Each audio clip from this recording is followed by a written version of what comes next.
perkenalkan kami dari kelompok 2 yang beranggotakan saya Syifa Aulia Robani, selanjutnya ada Robin Sofian, selanjutnya ada Wilda Oktaviani, dan yang terakhir ada Putra Ferdiansyah. Di sini kami akan membahas mengenai aspek-aspek dalam ketahanan pangan.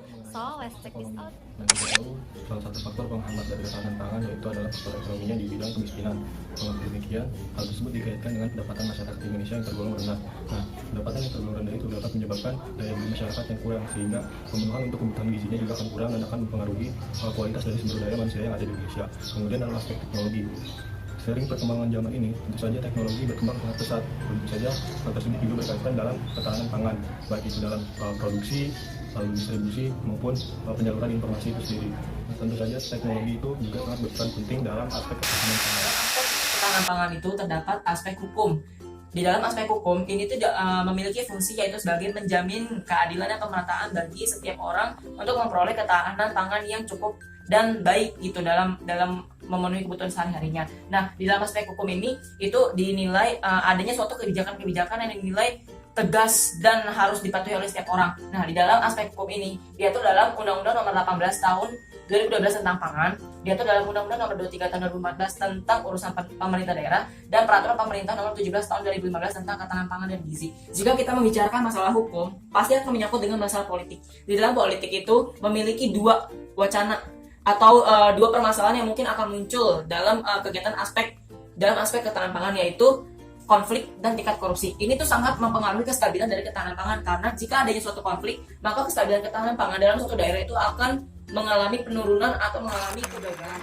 Ada dari segi konsumsi dan dari segi penyediaan.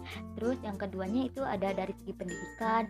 Terus yang ketiganya ada dari segi pengelolaan bahan pangan dan dari segi sumber daya alamnya. Yang terakhir itu ada dari segi pertambahan penduduk. Yang kedua yaitu ada penghambatan ketahanan pangan. Yang pertama ada dari segi konsumsi, dari segi produksi, dan yang terakhir dari segi. Nah, dengan adanya aspek fisik ini itu untuk mendukung di segala sektor pertanian. Nah, dengan adanya pembangunan irigasi yang baik ini diharapkan untuk para petani agar lebih efektif dan lebih produktif untuk menyuburkan lahan pertaniannya.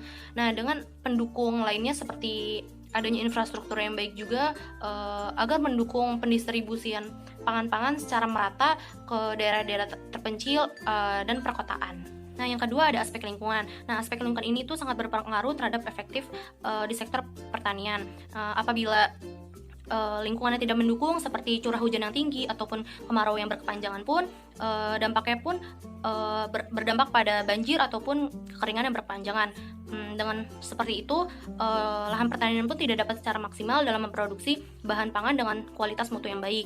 Nah, akibat lainnya pun berdampak pada pada pilar aksesibilitas khususnya sektor ekonomi. Nah, sehingga berdampak juga pada daya beli rumah tangga yang berkurang, terus akses pangan terbatas, mata pencarian berkurang, sehingga terjadinya kerawanan pangan. Dari kelompok kami, semoga materinya dapat bermanfaat. Kurang lebihnya mohon maaf. Wassalamualaikum warahmatullahi wabarakatuh.